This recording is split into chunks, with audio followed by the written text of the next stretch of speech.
Babaeng berdeng ahas kontra sa mutya ng balanoy.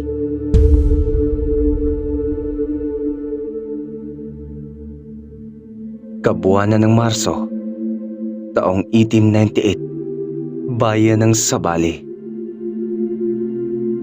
Araw ng Biyernes, sa kabila ng tirik na sikat ng araw, nasa kalagitnaan pa rin ng matinding pagsasanay si Hayami.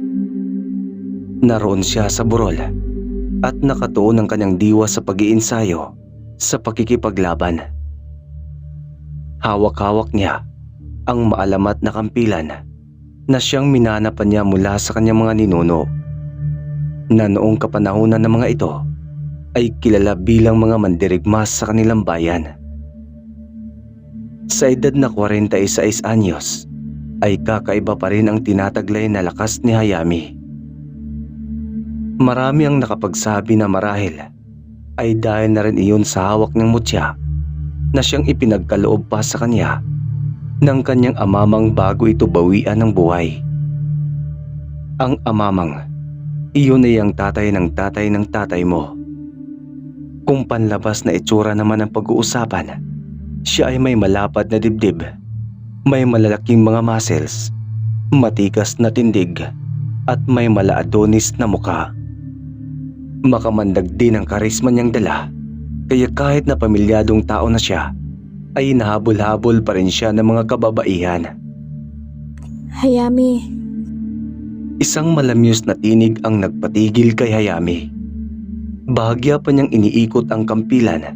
Sa kanya inilagay ang dalawa niyang kamay sa kanyang likuran bago siya napasulyap sa isang babae na naglalakad palapit sa kanya.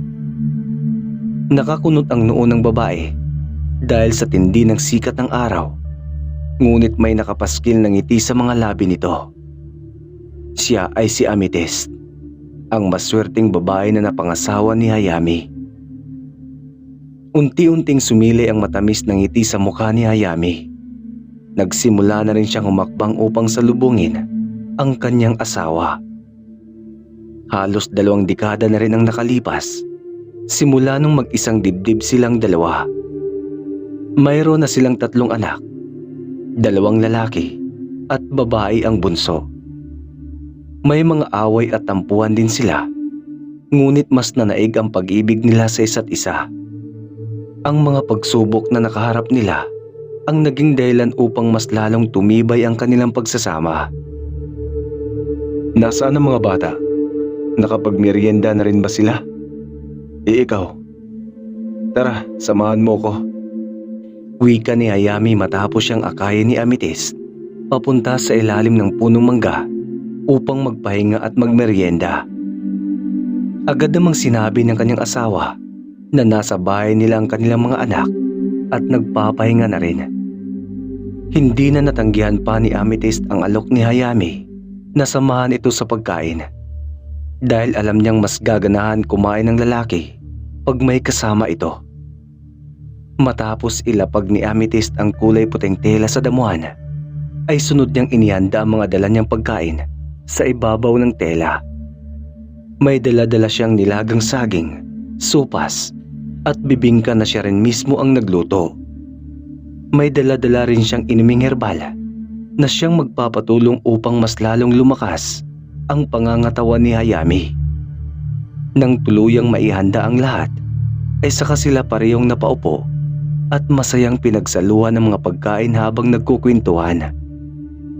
Nasa kalagitnaan ng masarap na pagmemeryenda at masayang pagkukwentuhan ng mag-asawa, nang bigla na lamang silang nakarinig ng malakas na sigaw at binabanggit nito ang pangalan ni Hayami. Natigilan si Hayami at napasulyap sa isang lalaki na kasing edad lang niya na humangos patakbo palapit sa kinaroroonan nilang mag-asawa. Bahagyang kumunot pa ang noo ni Hayami, saka siya tuluyang napatayo at sinalubong ang lalaki. Hayami, may mga ahas na namang umaatake sa bayan.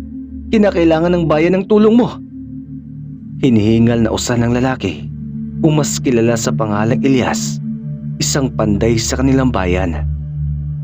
Napasulyap si Hayami sa kanyang asawa na nang mga sandaling yon ay tahimik na nakikinig sa pinag-uusapan nila. Napatango lang si Amethyst matapos siyang sinyasan ni Hayami. Hindi rin naman bago iyon sa kanilang mag-asawa dahil sa tuwing may kaguluhang nagaganap sa bayan ay palaging pinupuntahan at humihingi ng tulong ang mga tao kay Hayami. Naiintindihan din naman iyon ni Amethyst at isa pa ay may tiwala rin siya sa kanyang asawa kaya alam niya magtatagumpay ang lalaki sa bawat pagsubok at laban na kakaharapin ito. Mauna ka na sa bahay, baka hinahanap ka na ng mga bata. Susunod na lang ako mamaya. Usal ni Hayami habang tinatali ang kulay itim na tela sa kaliwa niyang kamay bago niya kinuha ang kanyang kampilan. Napatango lang si Amethyst at sinabihan ng lalaking asawa at mag-iingat ito. Magkasamang tinahak ni Hayami at Elias ang daan pababa sa burol. Mabilis ang bawat paghakbang ng dalawa. Hindi pa man sila tuluyang nakarating sa bayan ay rinig na nila ang mga sigawan at saklolo na nagmula sa mga taong bayan. Ang kanya-kanyang mabilis nilang paglalakad ay tuluyang naging takbo na hanggang sa nakarating sila sa bayan. Sumalubong kay Hayami ang kaguluhan sa paligid. Maraming mga tao ang sumisigaw, humihingi ng saklolo at nagsisitakbuhan.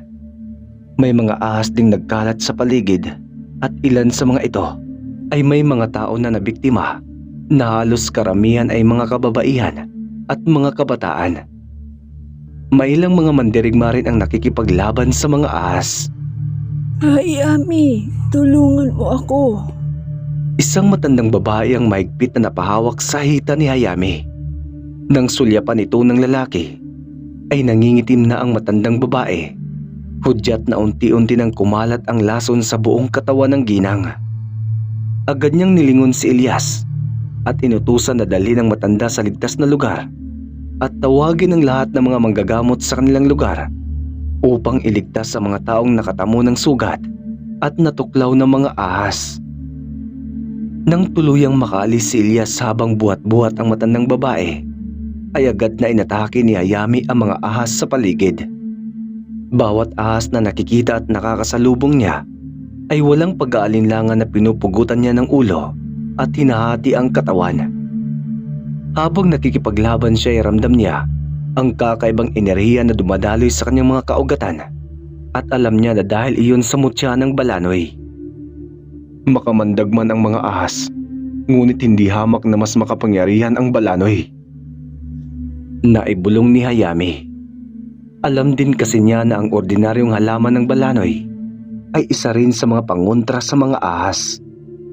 Nagliliyab ang katapangan na nilabanan ni Hayami ang bawat ahas na nakikita niya at ni isa man sa mga ito ay wala siyang pinapalampas.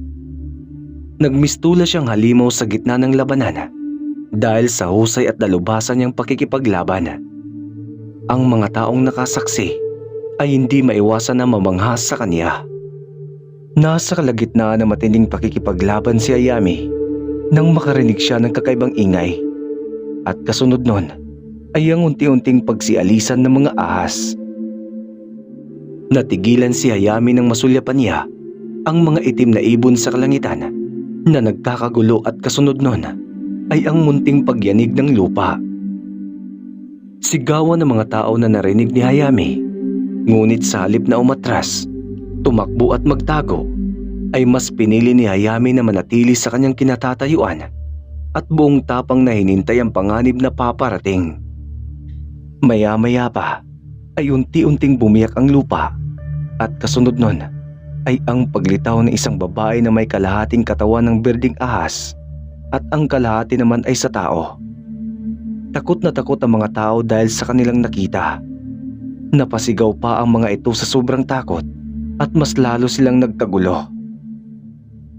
Samantala, nanatili pa rin si Hayami sa kanyang pwesto at hindi nabakasan ng kahit anumang emosyon ang kanyang mukha.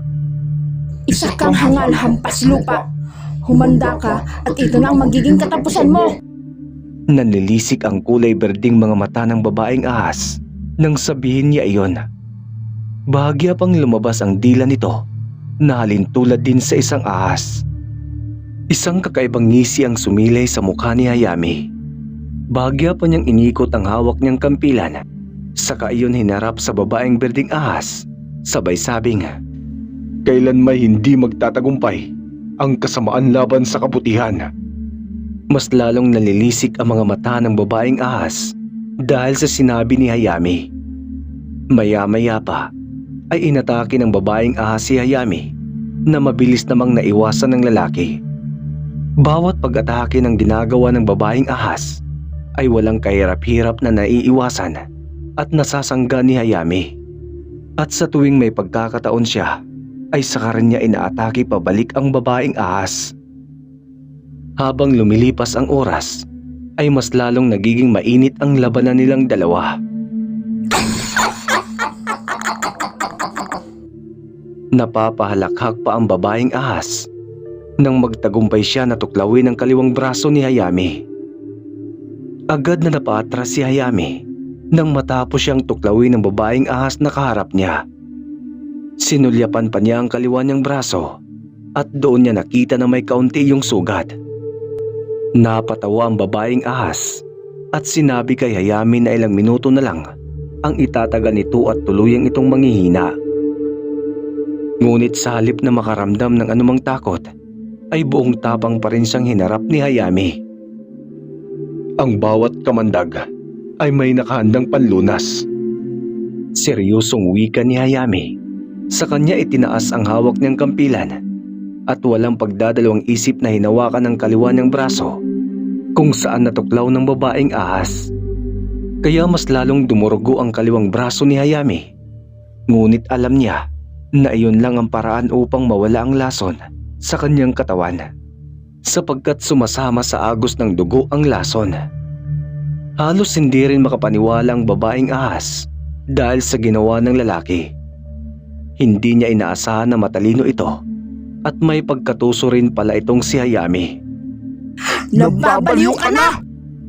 Sigaw pa ng babaeng ahas, ngunit hindi na lamang siya pinansin ni Hayami at sa halip ay siya na mismo ang umatake sa babaeng ahas. Sunod-sunod na pang-aatake ang ginagawa ni Hayami. Mukhang hindi iyon napagandaan ng babaeng ahas dahil mabilis siyang bumagsak. Nang makahanap ng tamang pagkakataon, ay walang pag-aalinlangan na pinutulan ni Hayami ng ulo ang babaeng ahas. Gumulong sa lupa ang ulo nito at bumagsak sa lupa ang dugo ang katawan niyang ahas. Maraming tao ang lubusang nagpasalamat kay Hayami dahil muli na naman sila nitong iniligtas at maging ang kanilang bayan. Nang masiguradong nasa ligtas na ang mga taong bayan at ang kanilang bayan, ay iniwan na ni Hayami ang mga tao sa pamamahala ng mga manggagamot at iba pang mga mandirigma. Saka siya nagsimulang lumakbay pauwi sa kanyang pamilya. Nang makarating sa munti nilang tahanan, ay masayang sinalubong ng asawa at ng mga anak niya si Hayami. Napangiti na lamang ang lalaki bago niya niyakap ang kanyang pamilya. Ipinangako niya sa kanyang sarili na hanggat nasa kanyang mutya ng balanoy at habang nabubuhay siya ay patuloy niyang poprotektahan at ililigtas hindi lamang ang kanyang pamilya kundi maging ang bayan nila.